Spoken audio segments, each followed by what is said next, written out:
Welcome to HP FanFiction. Support me by subscribing the channel. Also, like and share the video to keep me motivated to make more videos like these. When Hogwarts lit up around him, Death looked at Sal with grave eyes. "So, this is your choice?" he asked, but Sal somehow got the feeling that his godfather wasn't upset at all. Sal returned his gaze calmly. They were both more shadow in the light than people, but they could see each other. "It's my decision," Sal pointed out. "You never said that I had to follow the choices you gave me." The answer was a smile. "I would have been disappointed if you did," Death said. "If you had followed them, you would have shown that I was wrong and that you didn't have the aptitude to be my balance at all." Sal frowned. "That's the reason, isn't it?" he asked. "You need someone who can counter you, someone willing to go their own path." Death inclined his head, his form turning more and more wisp-like with every word spoken. "Death is nothing without life," he said. "Just like life is nothing without death. I need a balance, someone who is willing to give me my due, and yet also willing to step in and tell me no." "You need someone who is as strong as you," Sal said. "That's what being my balance is all about," Death answered calmly. "You worked both parts once," Sal countered. "Of course," Death agreed. "But once, I was also just balance, just like how I'm now just death." Sal nodded slowly, understanding in his eyes. Then he turned away to walk out of Hogwarts, which vanished all around him, and back to where he came from. He hadn't yet reached the doors when he stopped again and turned back to Death. "Ollivander," he said slowly, "that prophecy, and either must die at the hand of the other, for neither can live while the other survives." He hesitated for a moment, but when Death nodded encouragingly, he sighed and continued. "It was valid, wasn't it?" he asked. "I needed to die to fulfill it." "Yes," Death agreed, and his serious eyes met Sal's own. "No matter what you decided, for the prophecy alone, you would have always been forced to die to ensure that it was fulfilled. But it wasn't just for this, was it?" "No," his godfather agreed. "I needed to die to come here. I needed to die to decide one last time," Sal concluded. "Yes," Death agreed, "just like you died when you decided to step on this path the first time." Sal raised an eyebrow at him and Death smiled. "When you were a year old and survived what killed everyone else," he said, "it might have been your mother who gave you the ability to choose, but the choice was still yours." Sal nodded thoughtfully. "You knew what I would end up deciding," he concluded. Death shook his head. "No," he said calmly, "I have no jurisdiction over you. I didn't know. The only thing I could do was sincerely hope." Sal looked at him in surprise, and Death smiled wryly. "This is what being the balance is all about, Salvasaher," he pointed out. "Death can't have any power over his balance, because if he had, how could it be a balance?" Understanding lit Sal's face. "Oh," he said before he hesitated. "So you wouldn't have been just disappointed if I chose one of the options. It wouldn't have been just me not having the aptitude, would it? If I had chosen one of the options you told me about, I would—" "You wouldn't have been happy," Death replied calmly. "After all, how can you balance me if you follow my demands? And you wouldn't have been my balance, because you can't balance when you bow to the very thing you balance." Sal's lips twitched. "Bow to death," he said, his mind wandering back to all those months ago when he had told Harry to do just that. Death looked as amused as Sal. "When have you ever bowed to me?" he countered. "You fought me, you accepted me, but you never bowed to me." "I gave up once," Sal countered. "I tried to kill myself." His eyes were shadowed from the memories from that time. Death just shook his head. "A single moment of weakness," he said. "After centuries of fighting, you had a right to falter. The important thing wasn't that you faltered, but that you returned to fighting afterwards and continued to fight from then on out. And yet I'm tired," Sal pointed out. "Did that matter when it came to your decision?" His godfather's form flickered like a dying flame. "No," Sal agreed. He couldn't help but smile sadly at the nearly vanished form of his godfather. "No," his godfather continued calmly. "But then you have never been one to choose the easy way, have you?" "No," Sal agreed softly. I've always tried to choose the right way for myself, even if that meant fighting you. Fighting and accepting me, Death corrected him calmly, and Sal had to agree. Yes, he said before he hesitated. So now, after I chose, there is nothing that binds you anymore, Salvasar, Death said. You are free, or as free as you agreed to be. Sal nodded. Thank you, Oliver Nedder, he said. Death raised an eyebrow, so Sal elaborated. Thank you for giving me time to grow into my own, he said. Thank you for caring enough about me to give me a choice. The answer was a small, sad smile in Death's eyes. You're my godson, Salvasar, he said while his wisp-like form vanished. And no matter how ruthless I was in our past interactions, I still love you. Sal returned the smile, just as sad. I know, he said, and with that he stepped out of the doors of Hogwarts. Everything disappeared around him, vanished into white nothingness, and his eyes fell shut. Amelia Bones had been fighting one of those Wizengamot members who had sided with Voldemort when she saw Emrys Lefay being thrown backwards and onto the throne. She gasped, barely managing to dodge in time when a spell sailed at her. She knew touching the throne was deadly.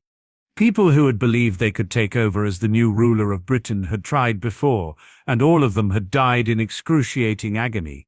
She had never seen it, but she certainly didn't expect the white flames that suddenly erupted from the throne and enveloped Emrys Lefay. After, she was distracted from the happenings by her opponent. She dodged spells, countered, and shot spells back. Tom Marvolo Riddle, the voice, sounding like a chorus of voices and sizzling like flames, ripped her out of her concentration. But this time around, she wasn't the only one. For a moment, the fighting ceased. Emrys Lefay was burning, his body enveloped in white flames, and yet he was the one speaking. You are judged guilty for your crimes. Amelia felt herself shudder while she watched the judgment of a man she and so many had feared for so long.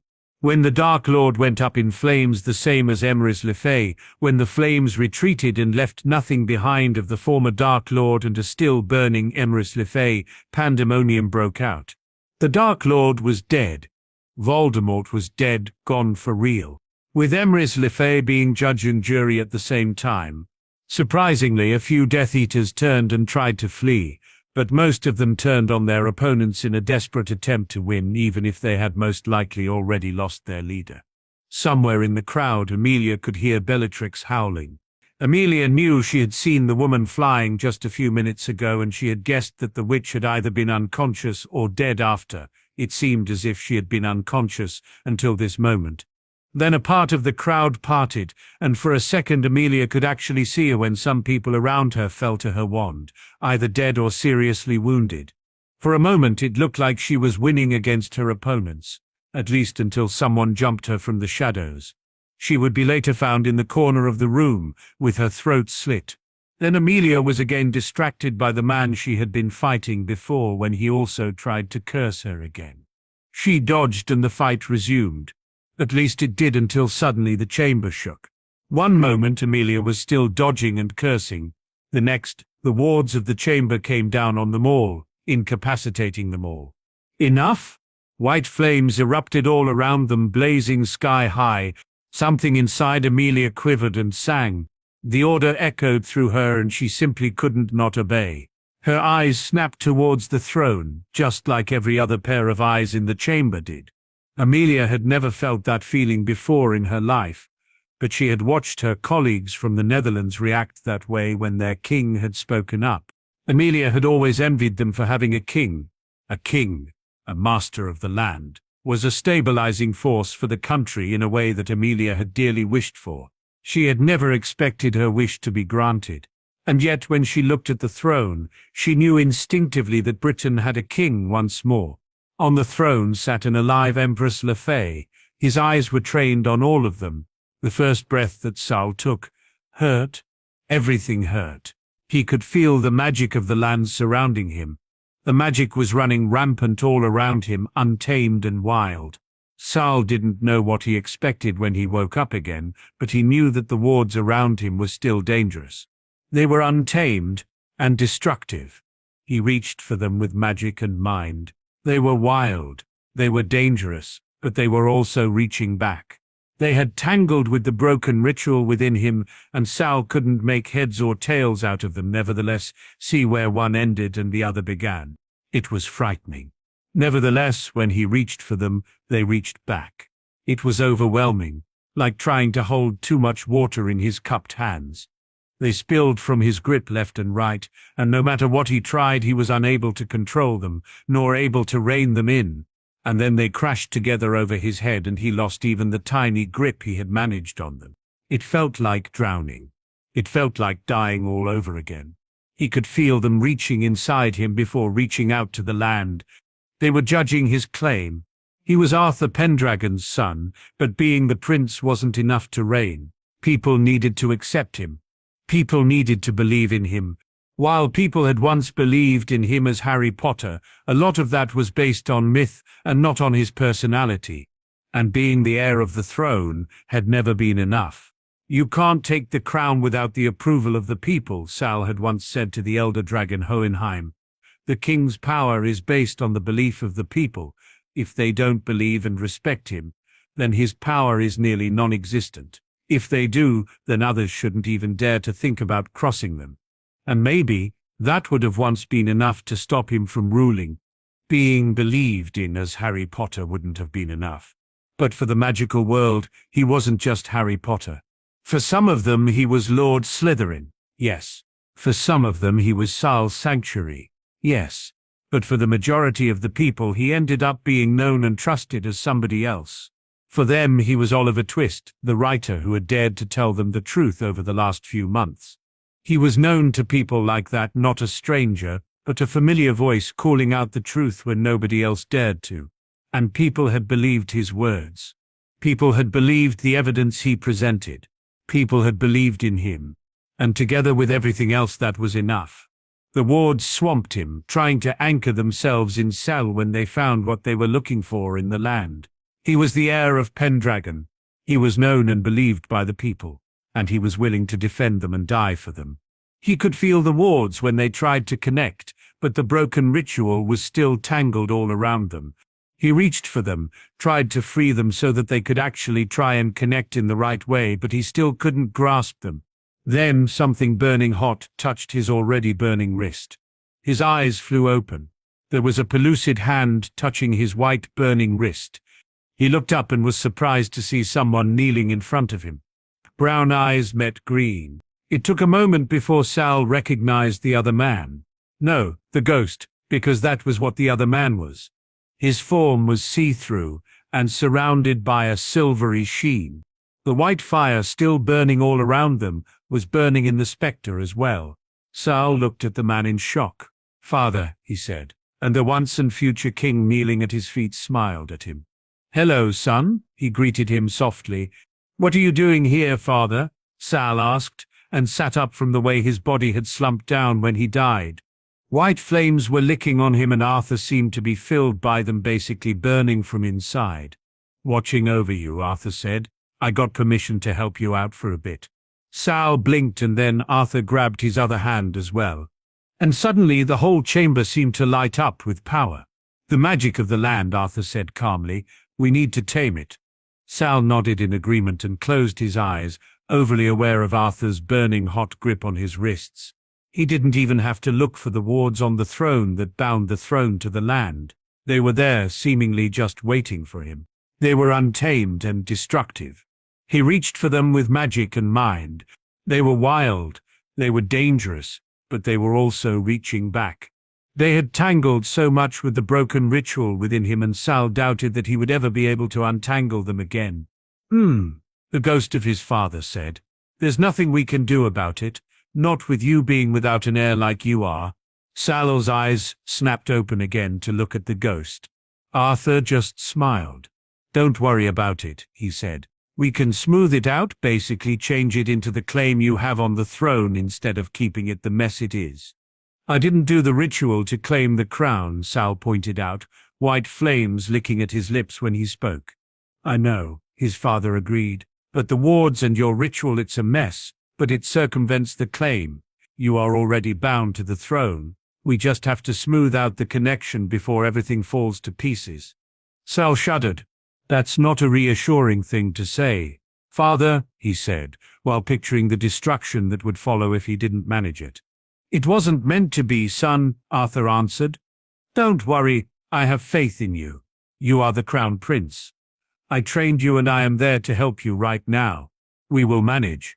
And with those words, Sal could feel an experienced mental hand reaching out towards him to show him how. Sal was a master warder. Sal was over a millennia old, but having Arthur at his side who knew the wards of the throne inside out was helpful. Nevertheless, unlike Arthur, Sal had never been king, after all. He reached back to Arthur and together they started to straighten out the mess of wards and ritual which were all tangled up. In the beginning, it felt as if he was standing against the tide of a storm-blown sea. But unlike so often, he didn't stand there alone. Next to him, Arthur stood with his sleeves up and ready to lend a hand. The fight was still nearly impossible to win, and more than once, Sal felt as if he was drowning instead of winning. But whenever that happened, Arthur's experienced hand found a way to drag Sal back out of the sea by circumventing and using the wards of the throne in a way only someone with experience in those particular wards could do. And the longer it took, the more Sal managed to find those loopholes by himself. Instead of drowning, he learned to walk the sea. And then something changed within him. The white flames bound to him, now representing his magic tangled with the wards on the throne, subsided. Something settled inside of Sal, and for a short moment his eyes lit up in white with the power of the land coursing through him. The moment it happened, Sal wanted to weep. He had never wanted the throne. He had never wanted to rule again. He was a healer, a guardian, but he had never felt like a king. His eyes opened and there was Arthur, understanding in his eyes. It will be all right, my son, Arthur said, and stood up. He leaned forward, kissed Sal on the forehead, and then bowed to him, from one king to another.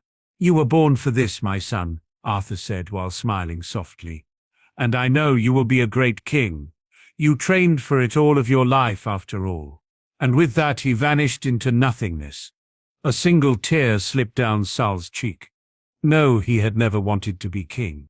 But then his eyes fell on the people all around him, and he knew that no matter what he wanted, this was what he needed to be, at least for now. All around him, people were still fighting, or maybe they were fighting again. Sal had no idea how long he had been unconscious dead, how long he had been dead. When his eyes took in the chamber all around him, he could see his people fighting, those that had followed Voldemort against those that hadn't. His hands came to rest on the armrests of the throne. The white flames that had still been dancing all around him ceased to exist. It was only then that he noticed that he held a wand in his hand and had a ring on his other. The wand wasn't the one he had been using before. It was the Elder Wand. The ring was adorned by a black stone, and his hands shimmered with the pearlescent cloth of the invisibility cloak. The Deathly Hallows, united by their master. Sal closed his eyes for a second and decided to think about it later. It had been his decision, and now he would have to live with it. It wasn't yet the time to panic. There were people he had to stop from fighting first. His thoughts turned to the fastest way to do so when the wards of the hall reacted to him, bowed to his presence, and handed over their control to them. This is something I'll have to get used to, Sal murmured to himself. He faced the hall. This was his kingdom, and he would be damned if he would allow his people to fight like that. Enough. And with his demand, the white flames of his royal magic erupted all around the hall. They blazed sky high. Throughout the chamber the people froze, their faces turning towards him. His gaze met theirs. He could see the comprehension dawning in most of the faces. Some of Voldemort's followers let go of their wands, which clattered on the floor. Some of them sunk to their knees, their faces pale. Others tried to avert their gazes, not daring to look at him. Enough, he repeated calmer. It ends here. We had enough war in the past. This battle won't turn into one this time around. He saw Fudge emerge behind some chairs he had been hiding behind. The man returned Sal's gaze and puffed up, but Sal was having none of it. With a single, stern gaze, Fudge closed his mouth before he could utter a single word. Sal looked around the room. He saw his allies. He saw those of Voldemort's people who still looked defiant. He saw his son, who was crouching over a dead Bellatrix, no name, and who was staring at Sal with sheer happiness crossed with a bit of disbelieving joy on his face. And he saw Dumbledore, who was looking into empty space, not moving at all. Sal raised an eyebrow at his son, who ducked his head for a moment before he flashed Sal his teeth. Sal decided he didn't need to know what Anna had done to Dumbledore right then, and instead turned towards the rest of the crowd. He leaned forward in his throne.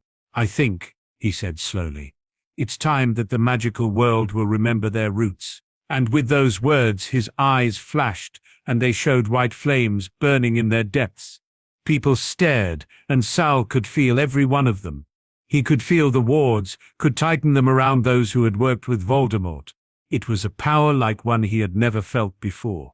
He had had wards before that showed him the condition of the people under it, but not one of them gave him such power. It was almost absolute, it neared intoxicating. It was awe-inspiring. It was mind-blowing. It was downright creepy. He stood up. "Enough," he repeated, his eyes trained on Death Eaters and other Wizengamot members alike. One of the Death Eaters' faces turned to defiance, and he raised his wand, clearly intending to curse Sal. A single thought, a flick of his fingers, and the man fell to the wards surrounding the chamber and throne. The next moment, Sal's mind had latched onto a feeling of malice from more than one other in the room. It was as if there were little specks of red lights to his vision, telling him that they were threats to his kingdom, threats to his people. Sal was a healer, but he was a guardian as well, and he wasn't willing to let people walk free that the wards of the chamber had picked out as a threat. So he acted before one of them could regain their composure. Like the first, they fell to the floor like their strings had been cut, restrained by the wards that had twisted at Sal's command. No, Sal definitely wasn't taking any chances, not if that meant a possible life more lost today. Some others recoiled, and some looked at him in awe. Then Moody stepped forward and bowed. "Your Majesty," he said, his single eye showing an adoration and hope that Sal couldn't remember seeing in someone else's eyes while looking at him for at least the last 10 years. It was like being leader of the resistance, just more. Sal cringed at the address, and the look Moody adorned him with. He had never wanted to be king. He had never wanted anybody to call him king. And he definitely hadn't wanted anyone to look at him as if he was the most precious thing you could ever possess. Yet, here he was and got all three, and the only thing he could do was deal with it.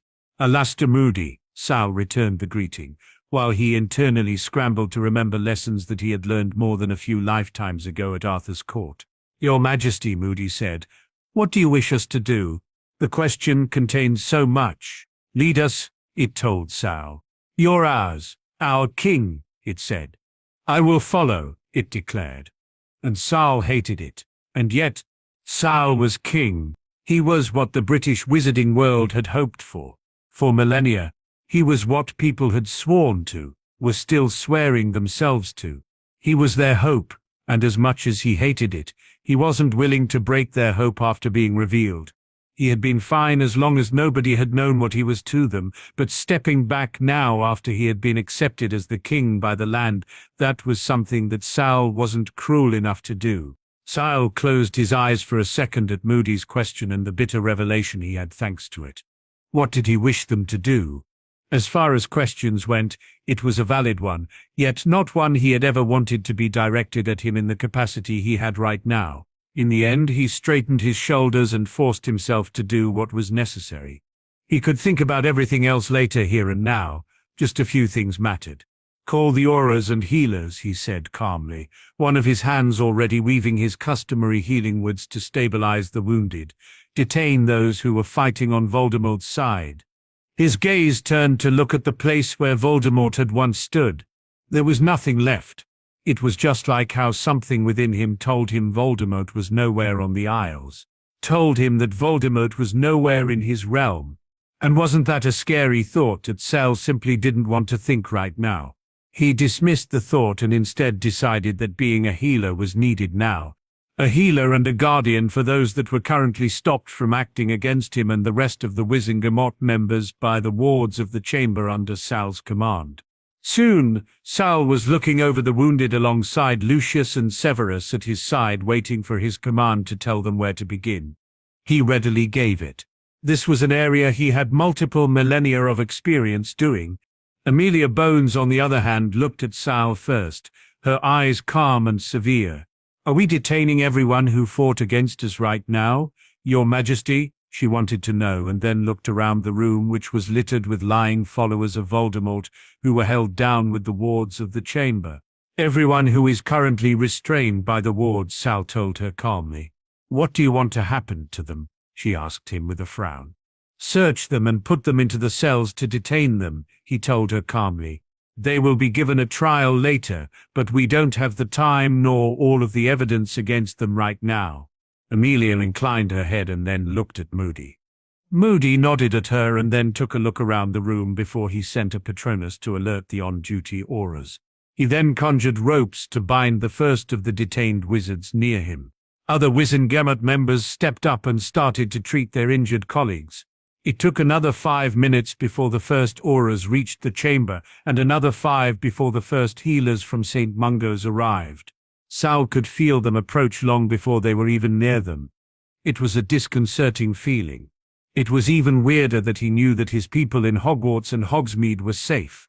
"This is going to take a while to get used to," he said to himself before he knelt next to one of the fallen members who was barely breathing. A Wizengamot member near him squeaked and nearly threw himself to the floor to ensure he wasn't higher than Sal. Sal sighed and pinched his nose. Of course, at least some Wizengamot members knew how to act towards a king, even if most of them had only ever seen people of other countries interacting with their kings. And of course, there was also the part that Sal's new position added an instinctual factor to the whole interacting with Sal bit. Sal didn't know which of those two was the reason for the Wizengamot members' behavior right now, but no matter what, he despised it. Anna, on the other hand, snickered somewhere to his left, but he seemed to know that Sal wouldn't take his approach well until the wounded were attended to. "I don't care for formality," he said aloud before some other Wizengamot members could follow the example of the first one. "At least not at this moment." "Thank Merlin," Augusta said. "I doubt I would have been able to get up again if I had to lower myself that deeply." Sal threw her an amused look. The formidable woman had taken it upon herself to help and delegate the healers to the most critically wounded. Sal decided that she was doing an admirable task and refrained from taking back over. Instead, he used his time to stabilize the more critically wounded. And more. He stepped up to one of the dead, and he could see his godfather, Death, linger next to them. There was a silent nod, which Sal returned before he reached out to the man in the same gesture. Sal had always reached out to those critically wounded. But instead of trying to bind them to him, trying to return them to the living like he normally tried to stop them from slipping fully beyond the veil, he just ensured with a touch that they were gone and safe in the beyond. There was no reason to fight death for the dead. Everyone had to die sometime after all. And with a last look at the vanishing form of his godfather, he closed the dead man's eyes and then moved on to the next critically wounded. Like that, he would work until everyone was taken care of. It would be when they either were dead or in the hands of other healers. After Sal had ensured that the rest of the most critically wounded were all treated by other healers, he turned to Amelia Bones, who had been waiting at his side. "Your Highness," she greeted him, and he cringed internally at the name she had given him. "The Death Eaters have been taken into custody, but, if I may, how?" "How what, Madam Bones?" he asked her, while forcefully keeping his voice calm. "I thought you were Harry Potter," she said, her voice barely a whisper when she confessed. "And—" she stopped and shook her head. "I'm sorry, Your Majesty," she said. "I shouldn't ask." "Don't worry about it, Amelia," another voice spoke up, and Ollivander stepped up next to her, his eyes scrutinizing Sal. "I'm pretty sure His Majesty won't mind answering how he can be Harry Potter while also being Sal's sanctuary." "I was actually more asking how he could be king," Amelia murmured more to herself. Sal sighed. "I traveled through time," he said. "It's complicated." He looked at both of them. "There was a lot that happened in the past, a lot that changed me," He nodded towards Ollivander. It made me fight against Grindelwald. Then he nodded towards Amelia. And it made me Arthur Pendragon's firstborn son. He saw their eyes widen at that and turned his gaze towards Ollivander. I trust you, old friend, he said. So I trust those you ally with as well. Then his eyes narrowed at both of them. Don't tell anybody else. It's not something that people will need to know or should. Amelia frowned. But you are king, your highness, she countered. People will need a name to call you, and your birth name is Salva-Saha, Sal said calmly, and that's the name I will keep.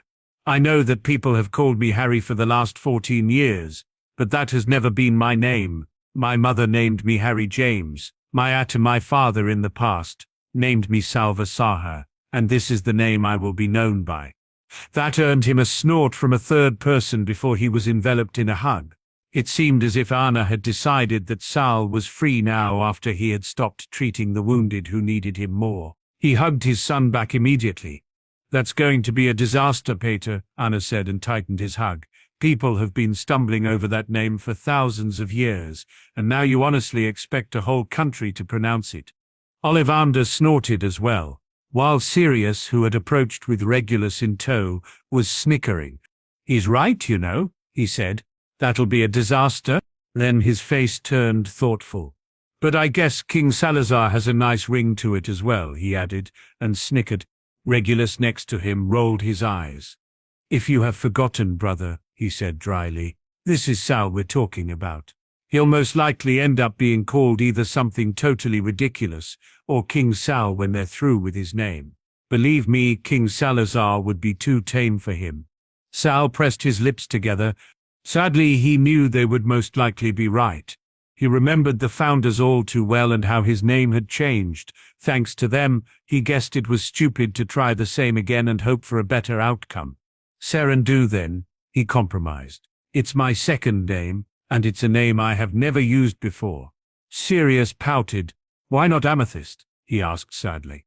Sal threw him a look that only wasn't deadly because Anna was still clinging to him, and on Sirius's and Regulus's faces was the relief plainly on sight. I'm not using Amethyst, he said instead sternly. It's either Salva-Saha or Serendu, you choose. Sirius opened his mouth, but Amelia was faster. King Serendu it is, she decided calmly. Sal sighed and Anna patted him on the back in a calming gesture. At least like that, people won't connect you to King Serendu whenever you go off and meet or rescue new worshippers or friends. Peter, he consoled Sal. Sal snorted. I have never had worshippers in my life, he countered. Anna just snorted. I remember a lot of people from the past who thought differently, he countered, but still didn't let go of his father. Like those from the Resistance, and then those baby healers you talked about, who helped you to create St. Mungo's and— All right, I give. Sal interrupted his son unhappily while he wondered why he had the habit of catching up with his son at all. Ah, well, he was his son, which was explanation enough. He threw his son an annoyed look, which was returned by a butter wouldn't melt on Anna's tongue one. Sal didn't trust that look at all. You're going to be plastered at my side for the next few weeks, aren't you? Sal asked, resigned, deciding to ignore his son's previous antics. Most likely years, Anna agreed cheerfully. Sal just sighed, but after another 10 minutes, he was finally able to free himself from Anna and turned to look towards the healers and the wounded. Most of the wounded had already been removed from the chamber. Some of them had been able to go home. Others had been carted to St. Mungo's. Only Dumbledore was still standing in one corner, not yet looked at. Sal sighed and then stepped up with Anna at his side. Do I want to know? He asked his son. Anna was holding his hand like a 5-year-old and looked just as innocent. At a pointed look from his father, he pouted. Just a bit of legilimency, he said. He'll recover sometime. Sal sighed. Legilimency of Anna's caliber, Anna, who had been taught by Sal more than a millennia ago, against occlemency shields built throughout a lifetime. Sal winced internally. Shattered shields? He inquired. Anna hummed. Maybe, he offered. Sal nodded and suppressed another wince. Anna's legilimency against Dumbledore's occlemency. That sounded like using a battering ram against a child's building blocks, and most likely smashing those into a pit of unraveled wool which was behind them, or maybe in a ton of other building blocks, so that they weren't possible to discern anymore. It didn't matter. It was more than just bad anyway. This is nothing that can be treated, he said, and threw his innocent-looking son a half-amused, half-exasperated look. He will have to free himself if he wants to become coherent one day. Anna hummed and looked everywhere but his father. Sal just shook his head and then turned away from the old wizard, leaving him to the capable hands of an approaching healer. And while Albus Dumbledore would be examined in St. Mungo's, the day of Sal's ascension was just the start of his misery. Somewhere else, someone else was meeting the young-looking king for the first time, without any disguise, eye to eye. Harry. Hermione sounded hesitant, even to her own ears. The boy who had stepped into the room behind the Weasleys, Sirius, Regulus, and Snape didn't look like the boy she had known for the last 4 years. Instead, he looked older. His hair was longer, his green eyes somehow darker and yet lighter than Harry's had ever been, and his clothes looked noble in a way she had never seen Harry wear before. "Hermione?" He returned the greeting, and when Snape, Regulus, and Sirius turned to look at him, he shook his head. "It's all right," he told them. "I think it's high time I actually talked to them." Then he sighed and closed his eyes. "Really talk," he elaborated, "something that I maybe should have done from the start." He shook his head and his eyes found Sirius's. "Sadly enough, when I came back, I knew you better than them, and that includes that I hadn't seen you for over a decade and you weren't even half healed from your stay in Azkaban, and because of that you were still more childish than I ever knew you to be before." Sirius pressed his lips together at that, while Regulus's lips twitched in amusement. "And from what you told me, you went and actually treated him like the child he acted like," he added with a snicker. Harry grimaced, but even he looked amused. "I think we can put that down at least halfway at Anna's feet," he said. "You know, habits and all that." The answer was a squawk from another man who had stepped in after Harry. And then the man rapidly defended himself. "Pater, are you accusing me to be a big baby?" Harry raised an eyebrow at him. "But aren't you?" he countered. The man pouted. "But you know that being bitten by a vampire arrests your aging at the point you were bitten," he defended himself with huge, innocent eyes. Hermione remembered reading the exact same thing in Eldred Wurple's book Blood Brothers, My Life Amongst the Vampires. Harry, on the other hand, snorted. "You were born a vampire," he countered. "Exactly," the stranger immediately interrupted him. "And therefore I'll always be childish, and—" Harry continued a bit louder, but otherwise unbothered by the interruption. "The whole myth about a vampire being stuck at the age they're bitten at is total hogwash." But Wurple the vampire argued immediately. "Wrote what you told him," Harry interjected with an eye roll. "I'm not stupid enough to believe that you told him anything but some made-up facts for your own amusement, Anna," the vampire pouted. Sirius reached out and patted him on the back in a consoling manner. "Fathers can be horrible, can't they?" he said in a commiserating way. Harry rolled his eyes. "Keep an eye on those two idiots," he said, his voice full of fondness, to Regulus, who snorted in amusement but nodded. "Good," Harry said, and then gestured for Hermione to follow him when he went up the stairs towards the room that housed the black tapestry. "Could you ask Ron to come as well, Arthur? I think it's time that we three actually talk privately." Hermione frowned at Harry, but in the end followed Harry into the room. Ron came in barely a minute later, his face confused. "You wanted to see me, Harry?" he asked. "I did," Harry agreed, and then gestured for Ron to close the door. Ron did, and the next moment a single rune left Harry's hand and embedded itself into the floor. When it flashed, Harry nodded. "What?" Hermione asked hesitatingly. "It's a ward," Harry answered her readily. "It'll keep people from listening in." Ron looked around in surprise as if he expected to see something different. "Ah," he said. "Handy." Harry's lips twitched. "Oh, definitely," he agreed. "Was that the same one you used in the common room?" Ron wanted to know. "A similar one," Harry agreed, and sat down in a chair, gesturing for them to sit down as well. "I think we should talk." His voice was serious, and for a moment, Hermione couldn't even find her best friend in Harry's face anymore. She felt her heart speed up at that realization. Harry, she said slowly. She was surprised when Harry raised his hand, stopping her from continuing. It's actually Salvazar, he told her. Her eyes snapped to his face. Salazar, she repeated, and he groaned. Salvazar, he corrected her. Or Sal. She tested that name and then frowned at Harry. Sal, you're not Harry, are you? It was a quiet statement to a bitter realization. Ron sat up at that. His eyes were trained on Sal as well. Sal sighed. I am, he said, and yet I am not. And when she searched his face, he elaborated with a grimace. Back then in the summer with the Dementors, he said, and the eyes that regarded her were so old and foreign that they made her shudder.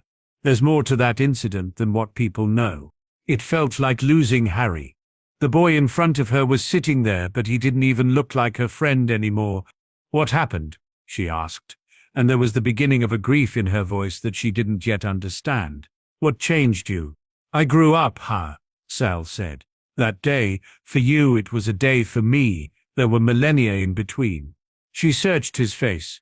I don't understand, she said, but Ron had. You time-traveled, didn't you? He asked, with realization in his voice. That prince you told me about, Prince Salvazar, that was you, wasn't it? Yes, Sal said, his eyes traveling from Hermione to Ron. But the Ministry. There's a reason why the Ministry restricted time travel, Sal said calmly. I saw the consequences after it went wrong. Then he raised one of his shoulders in a half shrug. But there are ways to get it right, he continued, and when Hermione opened her mouth, he shook his head. I won't elaborate, some things are better kept secret. Hermione closed her mouth. She had never liked secrets, but the way Harry, no. Sal looked at her, he had reasons, and as different he was still Harry, just not her Harry anymore. You're different, she said, her voice choked up and her eyes wet. Sal grimaced. He hesitated for a moment, then he took a deep breath and sat up. I have a son, the vampire. Anna, he's my son. I raised him since he was 4 years old. About 14 years ago, I was leading people to fight against Voldemort in the First War. Before that, I led people against Grindelwald. He looked first Hermione and then Ron in the eyes. I was grown long before you were even thought about, he told them calmly. And I shouldered responsibilities before your parents were even a blink in their parents' eyes. He leaned forward. Yes, I'm different, he agreed with her, and for all that I gained throughout the years, there are some things I lost when I left this time. You two are a part of those. Hermione gulped. Ron, on the other hand, leaned forward as well. But have you ever thought about regaining them? He countered. I mean, we're still alive, and maybe we could still be friends. Ron, Hermione groaned. Ron shrugged. What? I, for my part, would love to have a friend who might be able to help me with that dumb history class, he said. And I mean, who doesn't want to be friends with someone who might have met the founders? Hermione laughed, but she could hear how wet her laughter was. Who said that Sal met the founders, she countered.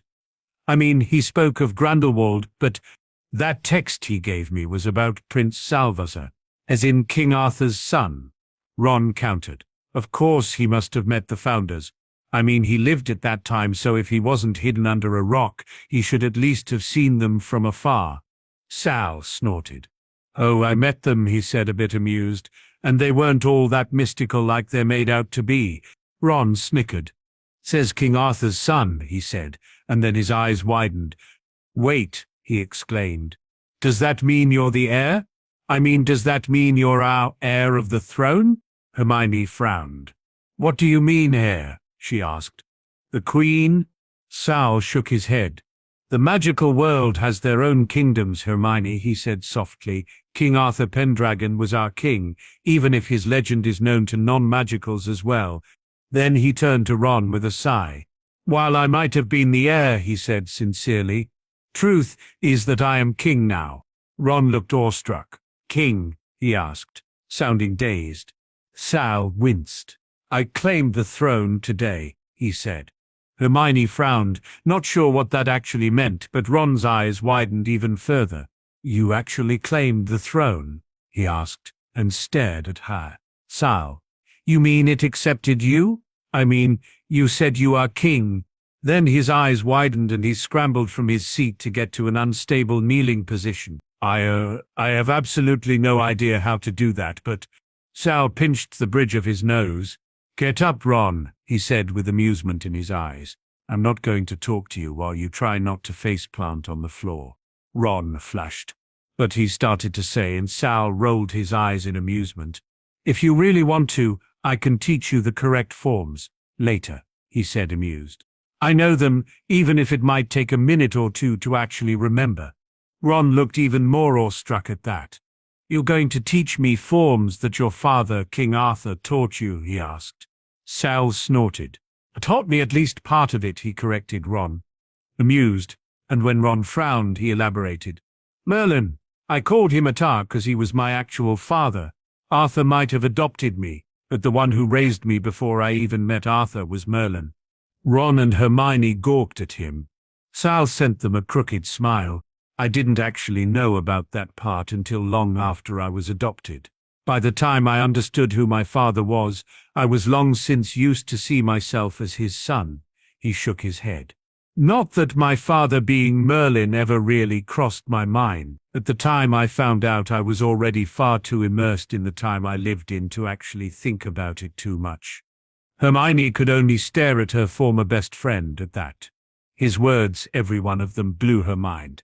She couldn't even fathom what it was like to live at a time in such a distant past, and even less to be so used to it that you didn't even think about the future anymore. Didn't, she swallowed hard. Didn't you miss us? Sal's answer was a grimace of a smile.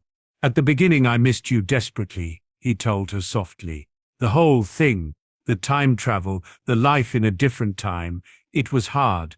It was even harder that there was no way back that anybody could tell me about. He shook his head.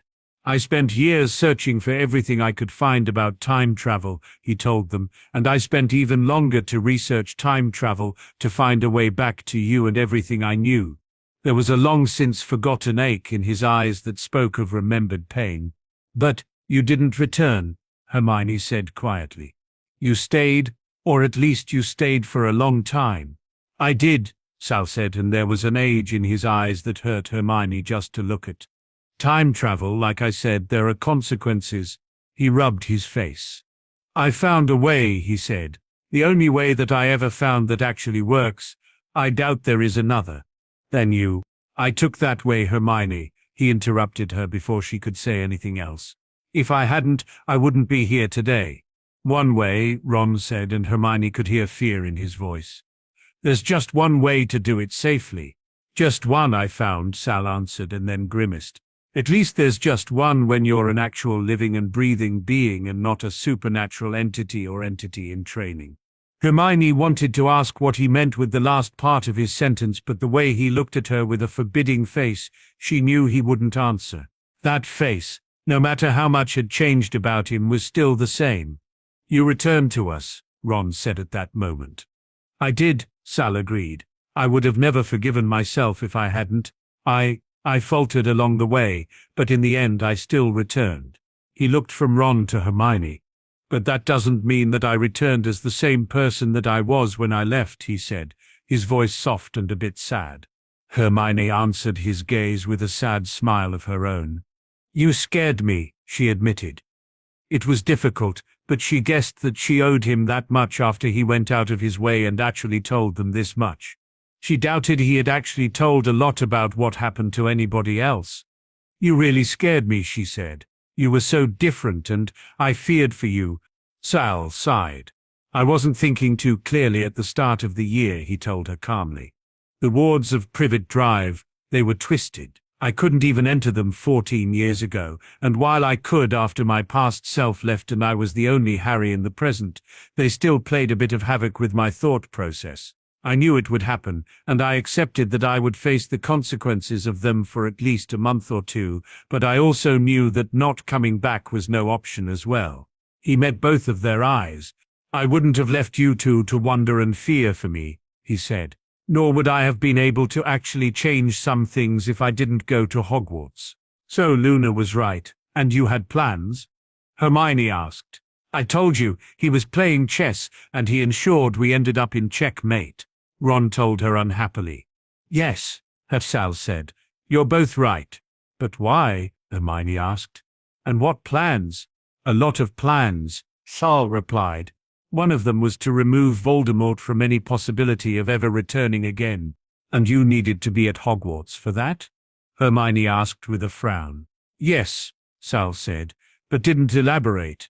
Hermione guessed that he had more reasons that he wasn't willing to share, and as much as she hated that, she also understood that Sal wasn't the Harry she knew and that he had a lot less reasons to share his thoughts with her. It hurt. Did you go to Hogwarts in the past? Ron asked in interest. Sal's lips twitched in amusement. I saw it as a student sometimes, he agreed, but I also lived and taught there. This time, Hermione and Ron stared at him with huge eyes. Where were you someone we know? Ron asked, and leaned forward in clearly displayed curiosity. Again, Sal's lips twitched. You'd hate me if I told you, he told Ron, but there was fondness in his eyes. Ron groaned. You were in Slytherin, weren't you? He asked in exasperation, but clearly not too put out by it. No, Sal replied, amused. I never went into Slytherin House. Then his lips twitched again, as if he was holding himself back from laughing. But I was Slytherin, he continued. I'm pretty sure you'd think that it's worse. Ron opened his mouth, gawked, and then closed it again. Salazar Slytherin? Hermione meanwhile asked, her eyes searching Sal's face. Yes, he agreed. Even if I have to disappoint you, I was never a mundane hater, and I also wasn't Voldemort's ancestor, no matter what he claimed. A daughter of my family might have married into his, but she was thrown out long before Voldemort's mother was even thought of. Oh, Ron said, and then snorted. About Voldemort, I meant. I'm definitely not disappointed that you weren't a Muggle hater. And then Sal laughed. And suddenly, Hermione finally saw Harry. Sal had Harry's laugh. The way he threw back his head, the way he joked with Ron, that was all still Harry. Yes, Harry had changed. He had become Sal, but that didn't mean that he wasn't Harry anymore. It was like a realization. It made Hermione's heart ache, but it also gave her hope. He's still there, Ron had told her this morning. I know you might feel that he's not, because he isn't the same anymore, but he's still there and shouldn't be the thing that matters the most. And she had agreed, but she didn't understand. Then, now looking at Harry and Ron, at Sal and Ron joking, she finally saw what Ron had meant. Harry was still there. He wasn't the Harry she knew anymore, but he was still there. He was still willing to talk to them, still willing to reach out at least a bit to them. And maybe Hermione should stop being afraid of the man who Harry had become and reach back. Yes, she had lost the Harry she knew, but she hadn't lost Harry Sal. He was still there. She took a deep breath, her eyes searching Sal's. He immediately reacted to her serious gaze. His face turned questioning. For a moment she hesitated, afraid, then she gathered all her courage and did the right thing. I'm sorry, she told him. I'm sorry for mistrusting you. I'm sorry for going against you without actually talking to you. I had my reasons, but that doesn't mean that I was right. I might have been afraid, but I should have gone about the whole thing differently. I should have gone and talked to you, not run to somebody else like I did. I should have told you that you frightened me because you were so different. I should have said that I was afraid because you changed and I couldn't understand why. So I had my reasons, but that doesn't mean that I was right. I'm sorry, so sorry for not being the friend I should have been. You meant well, Sal agreed calmly, but yes, you did the wrong thing. You should have come and talked to me, and maybe I should have gone and done the same. I'm sorry for not trusting you as well. It felt like a benediction. It felt like the beginning of reconciliation. It felt like the beginning of healing to a friendship she still valued. It felt like the beginning of something new. Something inside her relaxed. She might have screwed up, and they might have drifted apart, thanks to the time Sal had spent away from them. But that didn't mean that they weren't still able to be friends. And Hermione wanted that. She wanted her friend back. She looked into Sal's eyes. Can we still be friends? She asked. Sal smiled. I would be honored, he agreed. Then his eyes turned sad. Even if we won't see each other as often from now on. Ron and Hermione both frowned, so he elaborated. I won't return to Hogwarts with you, he said, at least not in the capacity of a student. Sal grimaced. I might be forced to take up the headmaster post for a bit. Ron blinked. Aren't you king? He asked with a frown, and Sal winced. That too, he agreed. But I'm also Salazar Slytherin and the master of Hogwarts, which basically makes it mine. If I want to reopen it, I will be the one who will have to do it. Hermione watched her friend pinch his nose with the beginning of exhaustion on his face. So, you're going to be headmaster? She asked, hesitatingly. For at least a few weeks, Sal agreed, then his head snapped up, his eyes lighting up with an idea.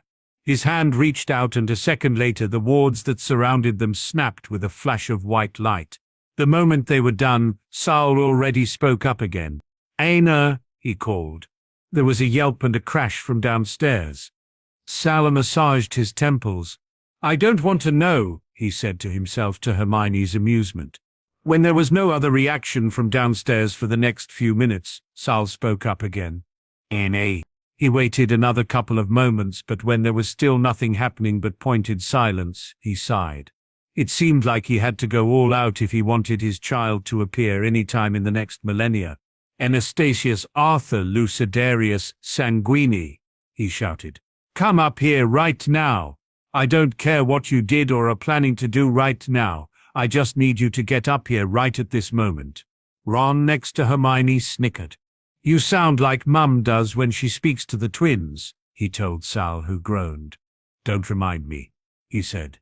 I just hope Anna hasn't met them yet. The moment they do, it will be chaos. Hermione blinked, looking at Sal in surprise. Don't ask, Sal told her with a sigh. Honestly, sometimes I wonder if he'll ever really grow up. I'm all grown, Pater, the vampire Hermione had seen before interrupted Sal while he stepped into the room. I know, Sal said with a sigh. Unless you're around me, then, for whatever reason, you decide to act like a child. The vampire shrugged unrepentantly. I'd say that's the lot of being my father, he said, and showed his fangs in amusement. But then you'd just come up with the idea of disinheriting me, and where would be the fun in that? Sal, to Hermione's amusement, just rolled his eyes, obviously utterly resigned to the vampire's antics. What do you want me for, Pater? Anna asked, clearly willing to further their conversation in a different direction. I need a headmaster for Hogwarts, Sal answered. The vampire's eyes widened. You? What did I do? He whined, as if Sal had declared that Anna had to stand in the corner and think about his deeds. Sal snorted. I need someone I trust, he said, and I need someone who knows what has to change. That doesn't leave me with a lot of options. The vampire opened his mouth. I am king, Anna, Sal interrupted him before he could say anything. Anna winced and his face turned resigned. Headmaster then? He asked, and actually looked serious this time around. For the time being, Sal agreed with a sigh. You were a teacher before. You were taught by me. You are the best choice. Anna pouted. It's going to be a boring century like that, he complained. Sal shrugged. If you want it livelier, I could stick you first into the position of headmaster and then into an ambassador role, he countered. There are a lot of parties to attend as an ambassador. You might even meet your friend Warple on a few and his friends. I think you said something about a man called Slughorn. Anna looked horrified. Headmaster sounds like a fabulous idea, Pater, he said. No need for me to change that post for at least the next century. Sal snorted. I'm not that heartless, he said. I won't keep you longer than 50 years at most. Hermione and Ron looked from Sal to his son and back. Is that a normal interaction? Ron wanted to know. Sal blinked and Anna scratched his head. Pretty standard, the vampire agreed, and then flashed his fangs at them. You will get used to it if you continue to hang around Peter. Sal snorted. Ron nodded slowly, and Hermione decided that no matter what the future brought, she doubted that her life would become boring like before meeting Harry as an 11-year-old anytime soon. She was happy with it. And maybe, over time, she would actually regain a friendship as strong as she and Harry once had. She couldn't wait. And while the talk to Hermione and Ron had helped to re-establish the beginnings of friendship, the rekindling of their relationship would have to take a step back in the upcoming months. There were other more important things for Sal to think about first, and many more to do. And sadly, even with the future of Hogwarts planned out, at the beginning Sal knew he would have to do a lot of the work himself. Just like he would be forced to do a lot of work for the re-established magical kingdom of Britain. "You look tired, Your Majesty," Augusta Longbottom commented a few days later when she saw him the first time after the Wizengamot. "It's been a few tiring days, and it will be even more tiring weeks to come," Sal answered with a sigh. The fallout of the Wizengamot meeting had just started. Under Amelia Bones, a lot of Death Eaters and sympathizers of Voldemort were in the process of being rounded up, while the evidence against them had been collected or was still in the process of being collected. Not to mention everything else that needed Sal's attention. He guessed that the only good thing was that Albus Dumbledore was in St. Mungo's and unable to meddle, not that Sal would have let him if he would have been able to. "Are you going to open Hogwarts again, Your Highness?" Augusta asked at that moment. "Or should I call you Lord Slytherin while asking that question?" Sal blinked and looked up confused at her tone of voice. "What?" "I heard you," Augusta countered calmly. "When you declared yourself Lord Slytherin, you declared yourself its founder. Tell me I am wrong, Salazar Slytherin, founder of House Slytherin." Sal snorted and then shook his head. "Of course you'd notice that," he said with a sigh. "You've always been too clever for your own good." "Well, I've always been one of your best students," Augusta countered primly, and Sal didn't even try to object to her. "You were," he agreed, "and your grandson is as clever as you." Augusta smiled. "When he is grown up, he will be formidable," she agreed. Sal inclined his head before he added, "I'm sorry about your son and daughter-in-law." At that, Augusta closed her eyes. "There's nothing you can do," she said. "No," Sal agreed, sadness in his voice. "Some things can't be healed." Augusta just nodded, but said nothing more on that topic. "What about Hogwarts?" she asked instead. "I will reopen it," Sal said. "There will be changes. I won't be able to implement them all at once. The most important thing I will have to do before I open it is to finish reworking the wards enough that the students are safe." Which was just another important point on his list. "The Heir Black and I, as well as Lord Prince, are willing to help you in any capacity you need us," Augusta offered. "Thank you," Sal agreed, and then pondered his situation. "I guess we can add my son Anna to that list as well. It's not as if he can take over Hogwarts immediately, and until then, I guess it's better to keep him out of trouble." Augusta sent him an amused look at that. Sal sighed. "Believe me, it's better," he said. "The last time I left him unsupervised, he decided to break a 300-year-old artifact of the Black family. I don't even want to know what he'll be up to at Hogwarts if he has nothing to do, and I will have to go to Hogwarts if I want to reopen the school anytime soon. I guess we can manage to do our work from Hogwarts," Augusta decided calmly. "I might enjoy it to have my grandson near me, and who knows, he might be willing to help as well. It would be the beginning of the grand family of Slytherin working together under the new king to start a lot of changes in the magical world of Britain." A few weeks later, Fawkes would find his grandson in his new office, which was the old headmaster's office in Hogwarts. There, Salazar was standing in front of his desk, sorting some of the correspondence. He had to take a look at himself. "Salazar," Fawkes said softly, his eyes looking over the slightly slumped form of his grandson. What the Phoenix saw when looking at the other man was concerning. The fledgling looked exhausted. Over the last few weeks, the first few changes had been wrought in the magical world. The Slytherin family had slowly started to take up an important place in the new kingdom. A lot of Death Eaters and sympathizers of Voldemort had been rounded up, and more evidence against them had been brought to light. There had been a lot of proclamations about upcoming changes, and the current active laws were in the process of being reviewed. And while Hogwarts had reopened, the teachers there had been told to expect changes as well. Some teachers and students even went further and decided to write down what they thought was missing in Hogwarts curriculum. And while Anastasius Sanguini had stepped up to sort through the suggestions and start on the changes, Salvazar was still needed for now. Even with the expected takeover as headmaster by Anastasius in a few months, at the moment, the wards of Hogwarts still had to be changed to what they should be like. Some of it had already been done before the Wizengamot, but some were still pending and had to be done by Salvazar the moment he had some time. Which meant that the new King of Britain was basically constantly working on either legislation or wards. It went so far that the headmaster's office in Hogwarts currently doubled as the King's office, which wasn't perfect, especially since the first dignitaries and ambassadors from other countries were expected to arrive soon. Nevertheless, at the moment the King and headmaster was one person, and one person only.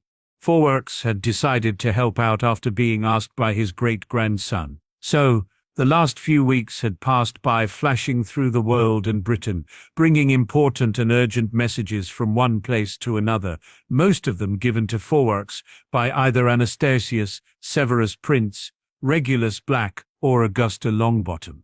The latter three, helped by Neville sometimes, had taken over quite a bit of administrative work, even if Severus had been kept away from any correspondence with other countries after Regulus barely managed to stop an acid-tongued written letter towards the King of Norway, who had been a touch ruder than he should have been in his own. Instead, Severus was put in charge of the correspondence with Gringotts. It turned out his biting remarks were an absolute success with them. Nevertheless, even with all their help, a lot of things still had to be done by the king or the headmaster personally. Forwarks couldn't help but feel quite a bit concerned for his grandson. Salvazar had dark smudges under his eyes, speaking of many sleepless nights, and he looked exhausted. And yet it wasn't his exhaustion that stopped Forwarks in his tracks when he saw his grandson for the first time since before the Wizengamot meeting. No. It was the changes that the Phoenix could see in the other man that stopped him and made him look more closely. "Grandfather." Salvazar greeted him calmly, his green eyes finding Forwarks' own. It had been quite a while since Forwarks had laid eyes on Medon's son, but when he looked back into those green eyes, he could see the changes even more. There was fire burning behind those eyes. White flames, flames that Forwarks had always associated with death. A phoenix's burial flame was white, and yet the flames in the man in front of him were white and spoke of life. Forwarks swallowed. "What happened, egg of my egg?" he asked with a sudden need to know what had changed for the man in front of him since they saw each other last. "A lot," Salvazar immediately answered with a sigh. "And not all of it was good. There was more to Forwarks' grandson than there had ever been before." Forwarks could feel the deep connection the other had with the land, and he could feel a lingering of death, like an image reflected back at Salvazar guarding Salvazar's back. Something had changed. Forwarks couldn't help but step forward and reach for his grandson's face. Salvazar stopped looking through the things the former headmaster of Hogwarts had left and looked up, keeping still for Forwarks' hands reaching for him. Forwarks' feathered hands reached for his chin and tilted it up so that their eyes met again. "It's odd," Forwarks said, nearly soundlessly. "I've known from the start that your father Moridunan inherited my flames. I expected him to burn one day, and he would have burned if he hadn't been killed. You, on the other hand, I thought were too similar to your grandmother." Forwarks shook his head and caressed his grandson's cheek. "I've always thought that you had the beast inside of you," he said, his eyes searching his grandson's. "I expected you to wake up one day and feel it clawing at your insides." "Grandfather," Salvazar said, and in his eyes white flames started to dance. "Your grandmother was sure that she could hear it sometimes inside of you," Forwarks said, "like an echo of something that would come into being one day." "I've never felt anything inside me," Forwarks' grandson said quietly. "I suspected as much when I found out your grandmother bit you and you survived the bite," his grandfather agreed calmly. "I thought the beast inside you died before it could be born when I found out, and I guess I wasn't wrong, was I?" Sal sighed and shook his head. "Most likely not," he agreed. "I should have died the day I was bitten. I just didn't." Forwarks sighed. He knew. He had known for years that his grandson shouldn't have survived and that even Forwarks' tears shouldn't have been enough. Phoenix tears were enough against the venom of a basilisk, as long as the one bitten wasn't descended from the basilisk, You know why you survived, Forax concluded. I do, Salazar agreed calmly. It was more than clear that he wasn't willing to elaborate. Forax mentally grimaced. Even without his grandson elaborating, Forax knew, or at least could utter a good guess, what had ensured that Salazar survived. The last step on life's path. The end of all things. Death. It didn't explain why death refused to take Salazar's life, but just death, or a deal with death, was able to stop the natural way of things. There was another evidence that spoke of that deal as well. Your eyes are burning with the burial flame, Forax said. Green eyes were overtaken by white flames. I died, his grandson said calmly, and I returned, like a phoenix who died by the flame, like a phoenix reborn in the ashes, like a phoenix. Something heavy settled on Forax's heart. You're not the same, he concluded. You're not really alive anymore. Because whatever deal had been made with death, looking in his grandson's eyes, showed that it had come into fruition. And Salazar had died to fulfill it. His grandson put his own hand on top of the one Forax had on his cheek. I'm not dead either, he countered calmly. There was something reassuring in his voice that didn't reassure Forax all that much. Salazar wasn't dead, true, but he wasn't the boy Forax had known, just like he wasn't the man he had become. He wasn't the same. He was more. Forax could feel the life inside his grandson. Better yet, he could feel the will of his grandson to stay alive. He had felt the opposite once, and it had frightened him. So feeling his grandson being anchored in a way he hadn't been for centuries felt like a balm to Forax's soul. Even if the implications. He shook his head at that thought, refusing to think it further. I'm glad you're actually willing to live and not just stay alive again, he said in the end. Salazar smiled at him, but there was sadness in his eyes as well. Life isn't over for me, he said calmly. Life is mine now. There was an implication there that Forax wasn't yet willing to discuss. Life wasn't over for you before now as well, Forax countered. And yet while you were willing to stay alive, you weren't willing to start anew. You had your bonds in the past, and I wondered if I would lose you to those bonds when the time came. And yet, now you act as if you have never lost anybody and will never lose anybody ever again. It was a kind of acceptance that Forax had never expected his grandson to reach. That's because I won't lose anybody, Salazar said calmly. Forax frowned. Salazar, he said slowly, a warning in his voice, but he was interrupted by his grandson before he could say anything further. I am what I was always meant to be, Salazar said softly. Then his green eyes met Forax's own. They were filled with an understanding that mystified the phoenix. It's okay, grandfather, I understand. Forax frowned. Salazar, he asked, not sure what his grandson was implying. The smile of his grandson turned even sadder. You're here to say goodbye, he said, his eyes trained on Forax. This is your last flight. You won't return after today. Forax sighed and closed his eyes. If you want me to, he said calmly, I could hang on another year. I'm willing to do it if that's what you want. I have enough strength to stay alive for one more year. His grandson shook his head, his hand still on Forax's own. No, Salazar said. You have a right to bury your wife and not just to burn in your own burial flames, and if you stayed, you wouldn't be able to do the first. My wife has been dead for over a century, Salazar. Forax countered calmly. Her body wasn't, was the soft reply. And don't tell me you grieved for her like you should have, until now.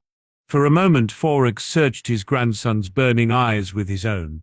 The only thing he found was understanding and the beginning of grief. If I had, I wouldn't have survived the day I started to grieve, Forax finally confessed softly. The only way to stay around and keep looking out for you and your younger self was by not grieving the way I wanted. But that time of having to stay was over now. Everything was over now. Salazar was done, and willing to let him go. Forax had expected more difficulties, but the way his grandson looked at him showed him that there wouldn't be any. Whatever had happened, it ensured that Salazar was willing to let him go. Oh, there was grief in Salazar's eyes full of burial flames. but there was also understanding and acceptance. There was calmness and a sureness that Forrix couldn't understand. And then his grandson reached out for Forrix's own face, taking it into his hands. "I wish you a good flight, grandfather," Salvazar said, and his eyes lit up again with white flames until there was nothing left but white fire. No pupil, no iris, nothing but burning white. "Take your last flight and return to grandmother." White eyes met Focker's red ones. "Take your last flight and I will see you after." And with that his grandson let him go. For a moment Forrix wanted to ask something elusive. In the end he removed his trembling hand from the being in front of him. He had been right. His grandson had changed, had become more than Forrix had ever expected to be possible. There was life burning in his grandson's eyes. No, life stared at him from his grandson's eyes. Death guarded his grandson's back. For a moment he hesitated. Then he stepped back slowly and bowed to the entity in front of him. "I will," he promised. "Goodbye, egg of my egg." A soft smile caressed Salvazar's face. "Goodbye, grandfather." And when his grandson turned away, Forrix lost his human form. For a moment a phoenix hovered in the air behind the King of Magical Britain, then he flashed away. One last flight. The last flight of the phoenix. One last burning, full of white flames. And in the end it was over, and not even ashes could be found in the wind. Sal didn't turn back around after he felt his grandfather leave. He was looking out of the window of the headmaster's office to Hogwarts grounds. He didn't know how long he stood there, watching the grounds until the door opened. "Pater?" Anna sounded oddly hesitant. "I'm here," Sal said, not turning around. He could hear Anna stepping closer, hesitation in every step. "Are you all right, Pater?" Anna asked him. "Your great-grandfather was here just a few minutes ago," Sal said instead of answering. For a moment Anna stopped, then he stepped up next to Sal and looked at the grounds as well.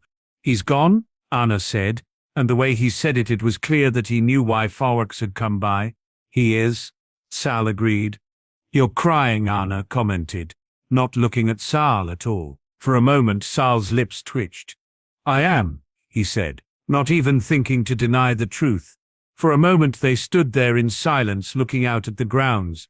Then Sal straightened and turned to look at his son. "Did you want something?" he asked.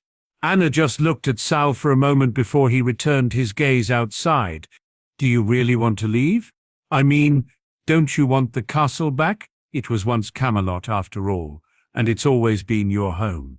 "It will stay my home," Sal agreed, his gaze following Anna's. "But it's been a school for 1,000 years. I think I want to keep it a school. I like it that way." Anna hummed in agreement. "We could leave your office here, though," he offered.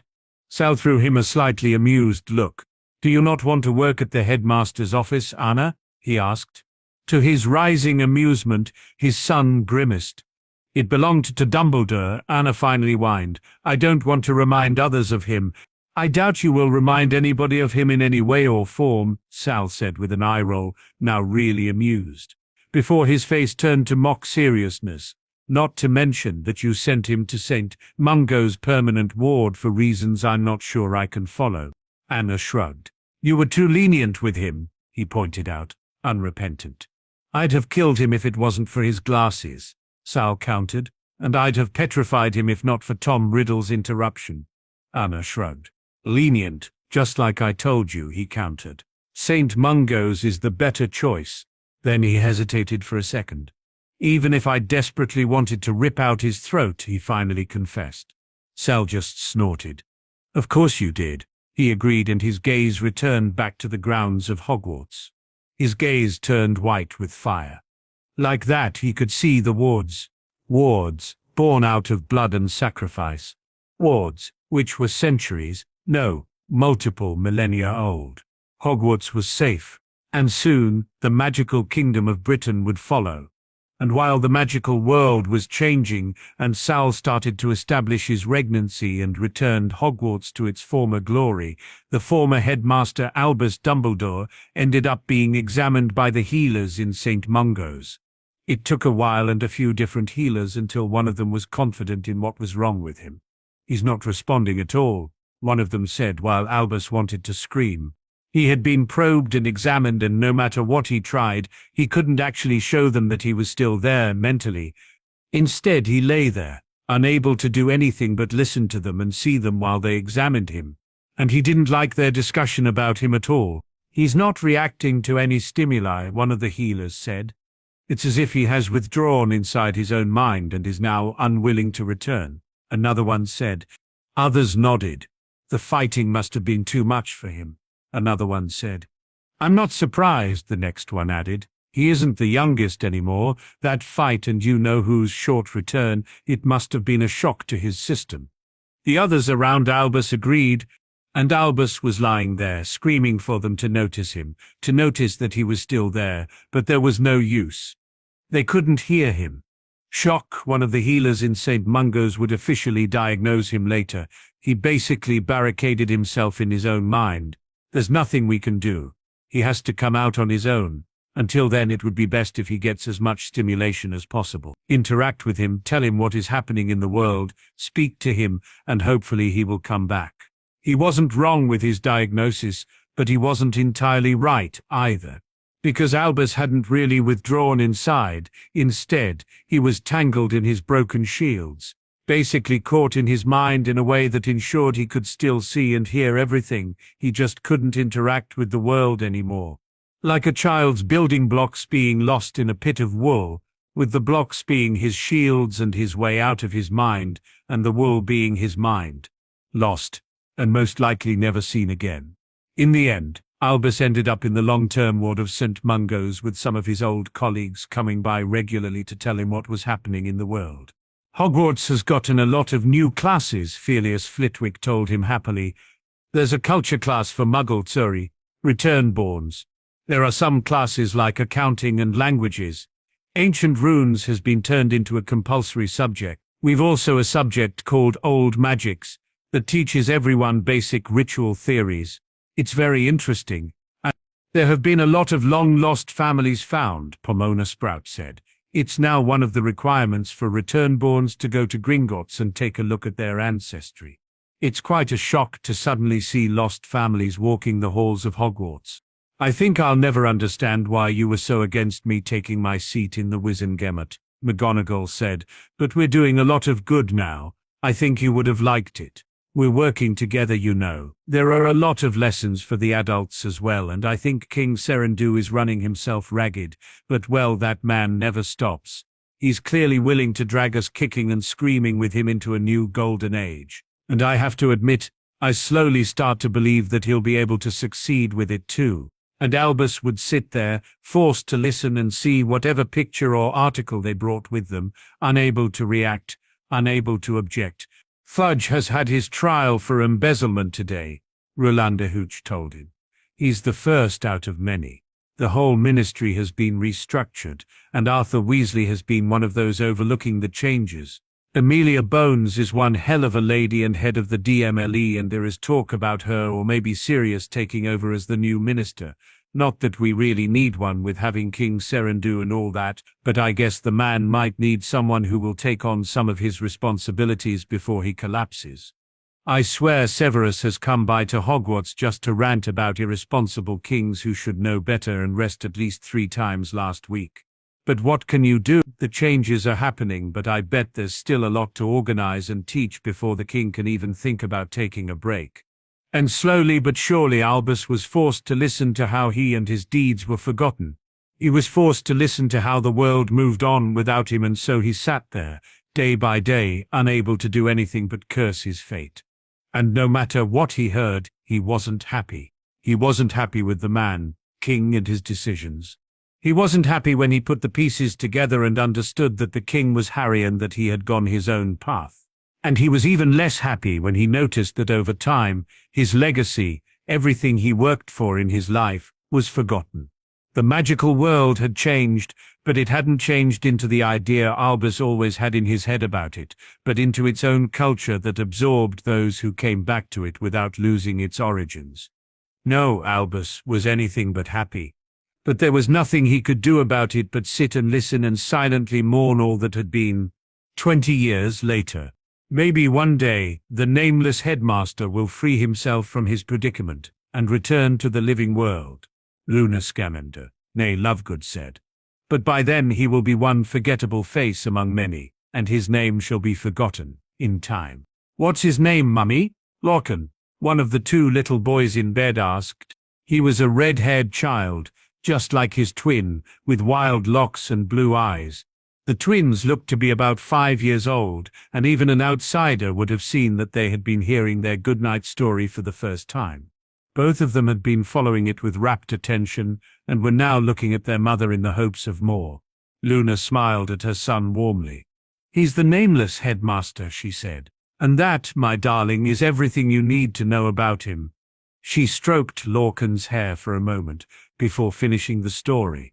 "And this is how the immortal prince turned into the crownless king and saved us before a new war could break out," Luna said softly. "His reign would be the beginning of a lot of changes in the magical world. Education would return to old teachings, and forgotten knowledge would return. With it, the culture started to slowly change once more towards one that had a lot less place for intolerance than it previously had." The end. She smothered down the blankets and then bowed to kiss her sons on the head.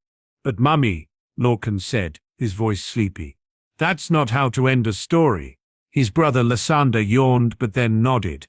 "No, it isn't," he agreed with his brother. "Oh," Luna said, "then what is missing?" Lorcan yawned as well. "The end, Mummy," he said. "It's missing the end."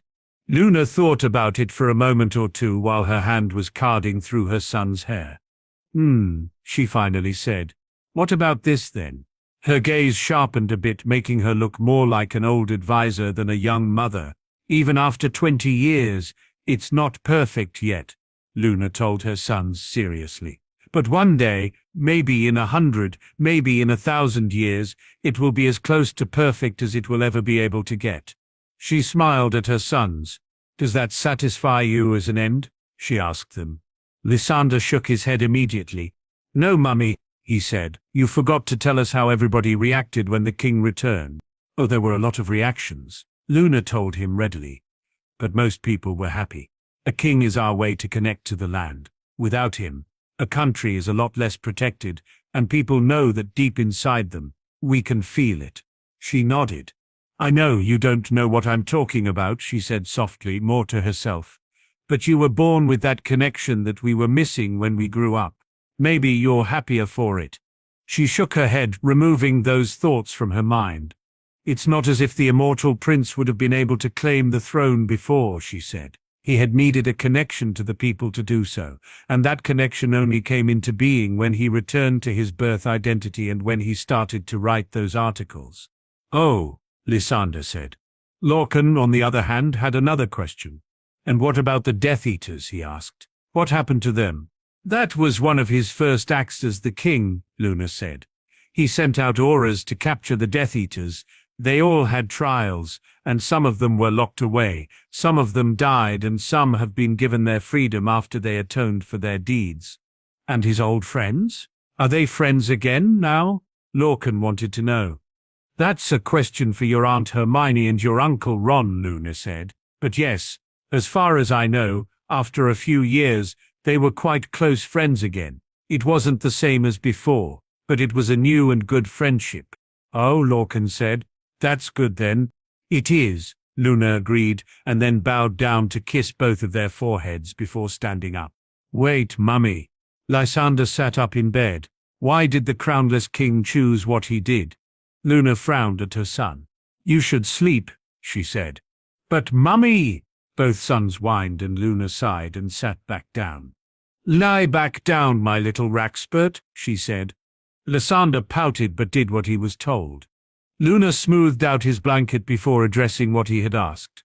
If he had chosen death, he would have regretted it because he would have been forced to watch a lot of people die, she elaborated softly. If he had chosen life without his memories, he would still have lost a lot of people who are still alive now. And if he had chosen to be the balance on the terms death offered, he would have never really been the balance. A true balance is not influenced by their counterpart, after all. She smiled softly.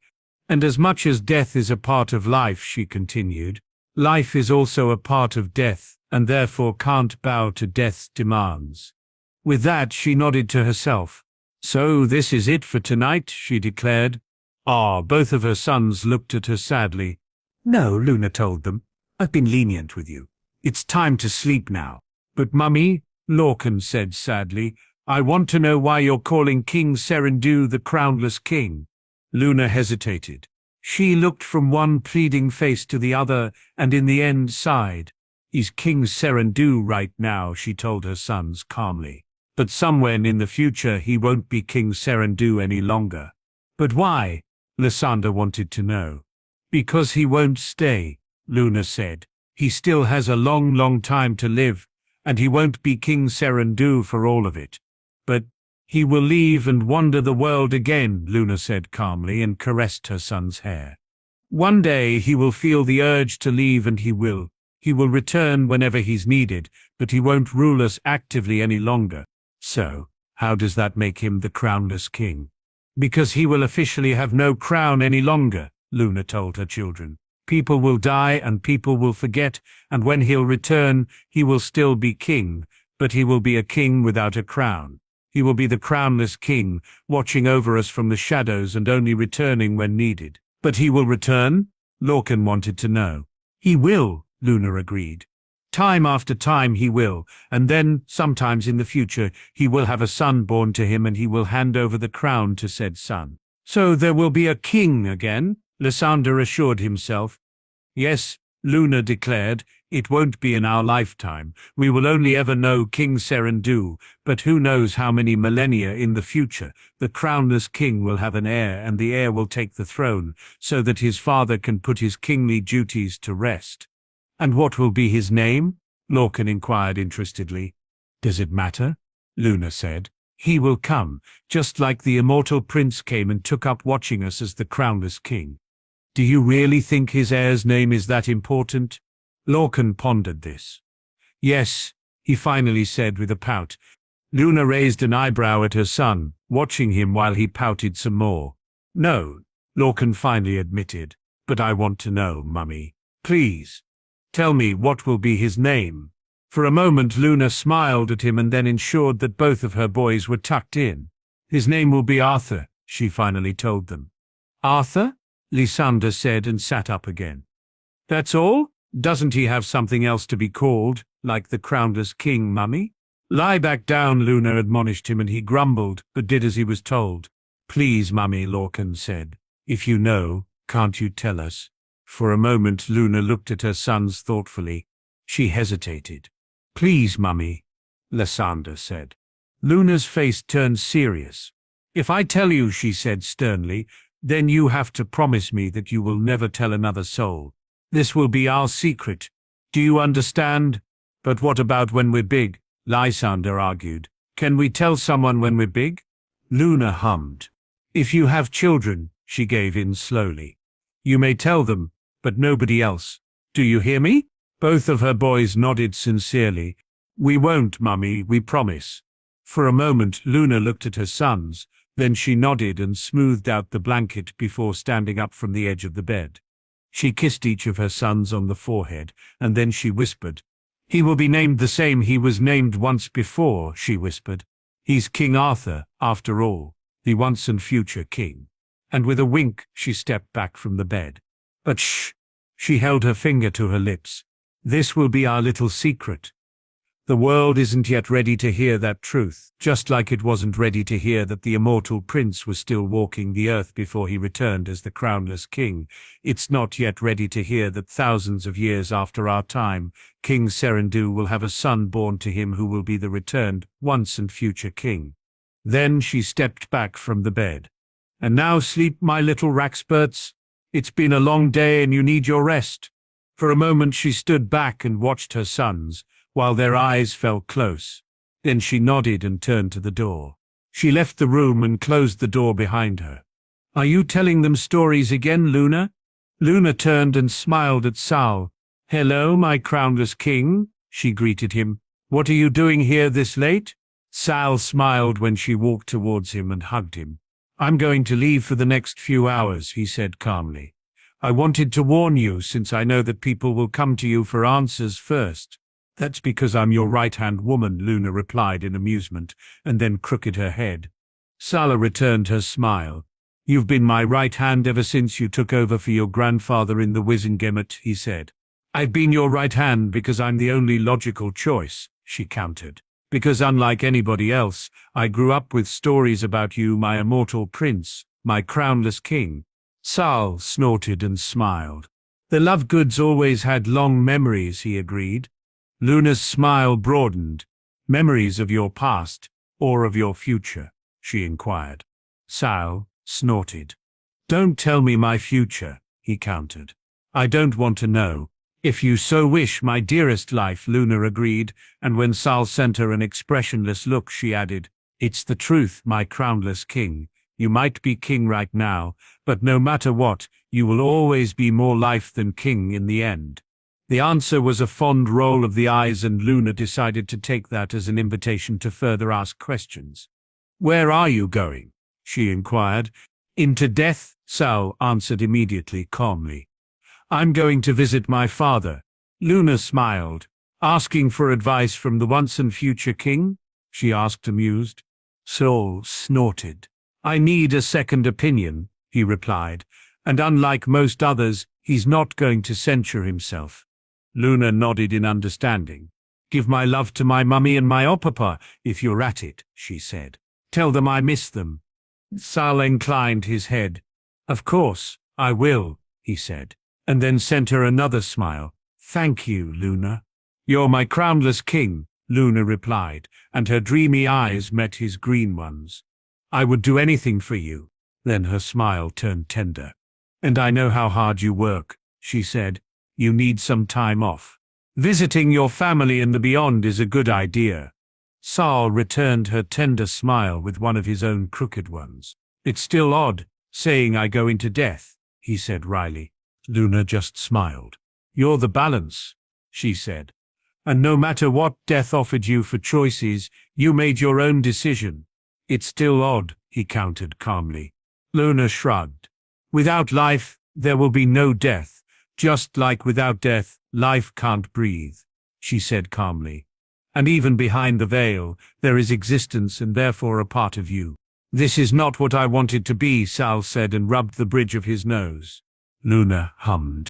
You had 3 choices offered, she said, but not one of them would have been your own. You had to find your own answer. Because I'm the balance, master of the Deathly Hallows, and therefore the one who can't bow to death, Sal smiled wryly. Because what kind of balance would I be if I did that? Exactly, Luna agreed fondly. Sal shook his head, but his face was thoughtful. I still don't understand why I decided to be his balance, he said. I still don't understand why I decided to walk this world and the next, free to cross over whenever I want. Because this is what life is all about, Luna said. Life, at its core, is the freedom to walk where your feet lead you. And you are the ultimate life. The barrier to death isn't something that should have ever stopped you. You just needed time to grow up and some help to see it. Then she smiled. And you did, she said. You did and decided the right thing in the end. When Sal frowned, she reached for his shoulder and patted it. For all that he's death, he's still your godfather in your heart, she said, and put her hand on his chest over the heart. You love him. And you saw that he needed you and was still willing to let you go because he loved you. She smiled. And tell me, my immortal prince, my crownless king, she looked him in the eyes. Do you regret it? Sal returned her smile, soft and sincere. No, he said, without even having to think about it. I don't, and I doubt that I ever will. Luna smiled. Then what else is there to talk about? She asked. Sal laughed. Oh, Luna, he said. Never change. I won't, Luna promised.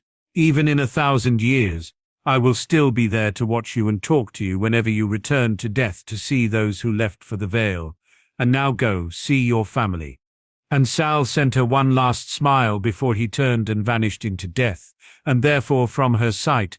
I know you won't regret, my dearest life, Luna said to his vanished form. And when you will finally tire of living like that, you will already have a son and successor. And after, well, I guess, being death will be a new adventure. The first step for Sal into nowhere was strange like always. It didn't feel like apparition, and it definitely didn't feel like a portkey. It felt like closing your eyes and daring to take the first step down uneven stairs. A short feeling of uncertainty and fear, coupled with the feeling of stepping into emptiness before the step seemed to materialize beneath the foot, securing it once more. The moment Sal took that step, his vision swam into darkness, a short moment of seeing nothing before stars burst into being and then the light returned. The world was no different than the one he left, just cleaner and looking a lot emptier than the one he came from. Salvazar, son. He was immediately greeted by a man he had gotten back only 20 years ago after he had been missing him for millennia. Sal smiled. Etrat, he said, and stepped forward when the other man reached out towards him, just like he always had since Sal had come back the first time. They hugged for a short moment before someone else removed Sal from his Atra's arms and turned him to hug him as well. Kiddo, the other man said, I have to repeat, had I known who you are, I would have forced you to move in with us. Sal laughed. That sentence, or something very similar, had become something akin to a standard greeting over the last 2 decades. Hello, James, he greeted his birthfather, amused. The answer was a mimed slap to his head. That ended up more a soft stroke than anything like a slap at all. That's Dad to you, James corrected him mock seriously. I know you tried to replace me, but be honest, I'm irreplaceable. Yes, Dad, Sal agreed just like he always did, and rolled his eyes. Totally irreplaceable. And don't you forget it, James said before letting Sal go. Before Sal could even think about looking around, he was hugged again. This time, he recognized the one hugging him immediately. Mère, he said, and embraced Catherine Malfoy, his adoptive mother. Your père and me are so proud of you and your work, Salvatio, she told him and kissed his forehead. Well, he managed to get raised often enough, the amused voice of Sal's grandmother Eliakis commented. If we all didn't manage to raise him right, I would have despaired. Merlin Emerus groaned and looked at his mother in despair. Really? Don't complain, Moridunan, Eliakis immediately countered. You can't say that you were the only one raising him after all. And while those two started to argue, Sal was pulled aside into another hug by Lily and then Morgana Le Fay. Salvatio, Sal turned and freed himself from his mother's grip. Uncle Nick, he greeted the other man with a smile. How are you? Oh, I'm just as well as I ever have been since I died 18 years ago, his uncle fondly said. I think I'm lacking a bit of action, sadly. Saul snorted. And here I thought you were still recovering from the action you got on my coronation date, he said, amused. Hunting Death Eaters through the ministry was quite a bit of action for an old man. His uncle Nick smiled. Unlike when the man had been alive the last time, he didn't look old anymore. Instead, he looked like the young man Sal had known when he was a child in the Malfoy household. Someone had to go and help pick up the remaining Death Eaters in the ministry, he pointed out. Sal raised an eyebrow, and a 600-plus-year-old man who knew his life was coming to an end was the only person who could do it. He asked, amused. Uncle Nick shrugged. I've never been that fond of playing a politician, so I decided not to insert myself into sorting out the mess in the Wizengamot chamber. You also did have the healers well in hand, he pointed out. Not to mention that the fact that I helped out with rounding up unsuspecting Death Eaters was quite helpful for the DMLE. Who suspects an old man is on the hunt for Death Eaters? After all, if they knew who you were, they would have suspected that you weren't there for a chat, Sal pointed out. Oh, but I hadn't been in Britain for longer than most of them were alive. Nicholas Flamel counted, one of his hands waving through the air. And honestly, most were too preoccupied with what little news got out of the Wizengamot chamber about your light show to suspect me in any way. You mean his second maturity, Morgana corrected Nicholas smugly. Sal rolled his eyes at his mother fondly. I shouldn't have gotten my maturity at that time, he pointed out. Theoretically, I was still too young, with me being actually 15 and all that. If I hadn't had the throne ascension that I did, I wouldn't have gotten it that day too. It doesn't matter, Morgana said calmly. You were plentifully trained for it. Aging a few more years wouldn't have prepared you any more than you already were. Before Sal could answer, Lancelot suddenly materialized next to him. The former knight leaned on Sal and ruffled his hair. "Tell me, my prince," he said, amused. "How does it feel to be actually grown up and not just be a child playing grown-up?" Sal groaned. "It's King Lancelot," he corrected the former knight with a sigh. "And can you please stop asking that question? I feel like you've been asking it ever since we saw each other again after my official 21st birthday." Lancelot just pressed Sal closer, forcing him to bend a bit, which Lancelot used to put his chin on Sal's head. "Huh," the former knight said thoughtfully. "I think I've been remiss in my duties if you have to think about me asking that question. Don't worry, I won't fail you further. From now on, I will ask in a way that you won't have to think about me repeating the question, my prince." Of course, that was what the former knight had gathered from Sal's words. "You're the worst," Sal said with fondness in his voice. "Oh, I bet there are some worse people," Lancelot countered immediately and ruffled Sal's hair again. Sal groaned and tried to shove him away, just to be caught by Gawain in another bone-crushing hug. They were still embraced when Arthur Pendragon stepped up and ruffled his hair. "How is ruling, my son?" he asked, amused. Sal groaned and freed himself from Gawain so that he could take a few steps away from the gathered people around him. The other king followed him, amused. "That bad?" Arthur asked. Sal just sighed and pinched the bridge of his nose. "It's chaos," he admitted. "Well-organized chaos for the most part, but it is still chaos nevertheless." Arthur raised an eyebrow. "There's been a situation with the Swedish ambassador. In Sweden, there's a dark wizard on the ambassador, is heavily suspected to be in cohorts with him. The trouble is that there's no proof, and his status as an ambassador makes it difficult to act as well, especially because the Swedish ministry is still in denial and their own king is on sabbatical and not expected to return for at least another year." "Kings go on sabbatical?" Merlin asked, half surprised and half amused. Sal snorted. "Their king was newly crowned last year at the age of 16, he said with a sigh. "In fact, his so-called sabbatical is actually him going to school." "How come he has been crowned that young?" Arthur asked, concerned. Madden turned his gaze on the once and future king and raised an eyebrow. "I'm pretty sure you were younger," he pointed out. Arthur shrugged. "I had to," he countered. "Uther Pendragon, my father, died, if you remember." "Same here as far as I know," Sal answered with a sigh. "I suspect the death was caused by the dark wizard on the rise, but my concern has been dismissed by the Swedish ministry." "You approached them with it?" Arthur asked. Sal sighed. "I thought it was the least I could do," he said. "I'm a fellow king." "You felt his death through the borders," Arthur concluded. "Like you, their king was connected to the land through his ancestors' magic. His death would have been felt in other countries if it was violent." "Exactly," Sal agreed. "The Dutch and the Polish kings felt it as well, and they share my opinion." "And yet, the Swedish ministry doesn't listen?" Merlin asked, concerned. "I think they might be afraid," Sal answered with a sigh. Arthur hummed in agreement. "You might want to get in contact with the young Swedish king," he said, thoughtfully. "He's not yet fully trained," Sal countered. "Then you should talk to him of fortune," Arthur said certainly. "He needs people he can learn from, and the other ruling families are the last people who would try and harm him. They all know what it means to the world to lose a royal family. Losing a family like that will always lead to chaos after all." Sal groaned.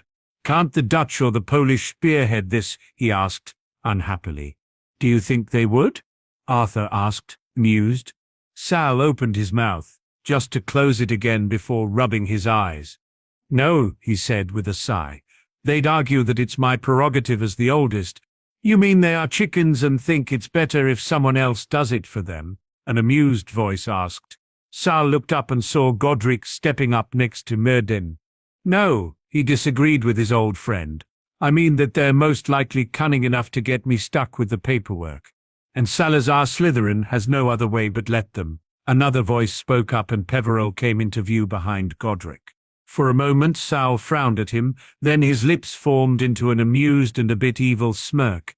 "You're right, Peverell," he said with sparkling eyes. "There are definitely some ways I can explore. Somehow I get the feeling they'll end up regretting it if they leave the whole thing to you," Godric said, half amused, half horrified. "Just a bit, maybe," Sal agreed. Arthur snorted.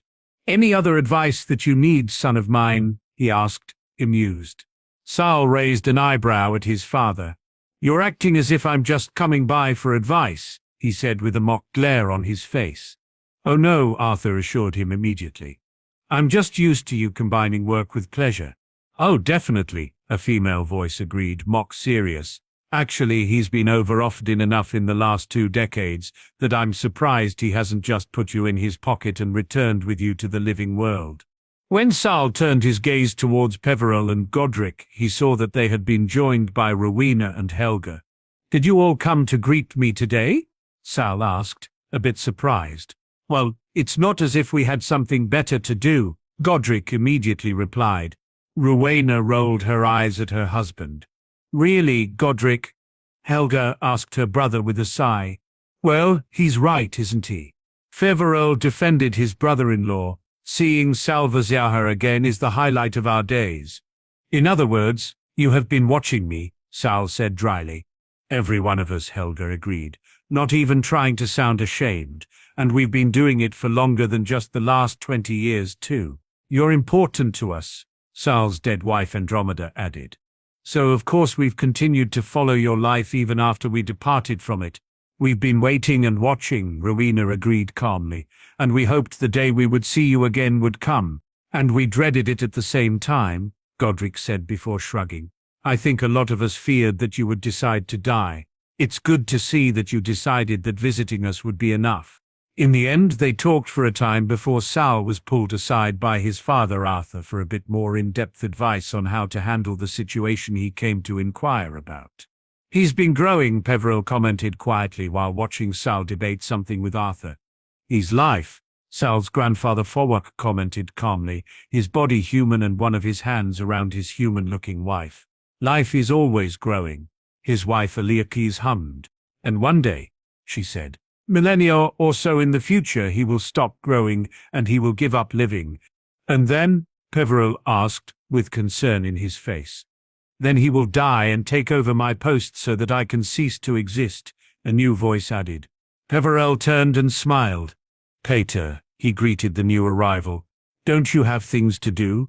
Death waved it off. "Nothing that can't wait for a moment while I come and greet my godson," he said calmly. "You're not planning to force him to be Death as well, are you?" Merlin asked, concerned. "Not for a long time," Death replied. "And when he will be me, he will start the circle anew. He will find his own balance and his way to gain and train them. Don't worry about him. It will be millennia until then, and he will be ready when the time comes." As if Sal had heard him, the current king of magical Britain turned and looked at Death. "Ollivander," he greeted the other entity. "Here to meddle?" Death snorted. "No," he said, amused. "I just came by to say hello." Sal smiled and stepped up to hug the other entity. For a moment, white fire clashed with unending darkness, and then the entities stopped hugging and the phenomenon ceased. "Hello, Godfather," Sal greeted Death. Death smiled. "Hello, my godson," he replied. In the end, the entities and the dead would talk for a bit longer, until finally Sal decided to go back home. "I will return," he promised. "Like always," Godric commented, amused. Andromeda, his former wife, smiled at Sal. "And we will be waiting," she said, and stepped forward to embrace him. "No matter how long it will take you, we will always wait for you." And with a last kiss to his cheek, she let him go. "Like always," Godric added, smirking. Sal rolled his eyes at the other man and then boxed him into the shoulder. "Idiot," he said, and Godric laughed. With that, Sal said goodbye to the rest before he closed his eyes and took a step backwards. It felt like falling for a very brief moment. And when he opened his eyes again, he was back in the living world, even if he wasn't back in the room he left from. Instead, he was back in his office, which was, even after 20 years, still situated in Hogwarts' former headmaster's office. It was day again. It was early morning from the looks of it. His office was bathed in the early morning sun, and outside it was still twilight. It seemed as if Sal had been gone for a few hours, something that happened if he didn't particularly take care of when he returned. He could return the instant he left, but normally a few hours didn't matter for him, so he didn't concentrate all that hard on the exact time he wanted to return to. "Pater," Anna cried. The next moment, the door flew open. Anna, along with Luna's sons Lysander and Lorcan, ran in. Sal raised his eyebrows when Anna proceeded to hide behind him like a small child, while Luna's children giggled and hid beneath the desk in front of Sal. In the far distance he could hear Severus Prince shouting. "Do I want to know?" he asked dryly before his door flew open again. "You three can't hide from me. This time I'll use you as potions ingredients." Sal looked from Severus Prince to his son, and then back before he stepped aside. "I'm sure I don't," he said to himself, while he watched the enraged purple-haired potions master lunging himself at Anna with a furious, "You're dead, Uncle Anna."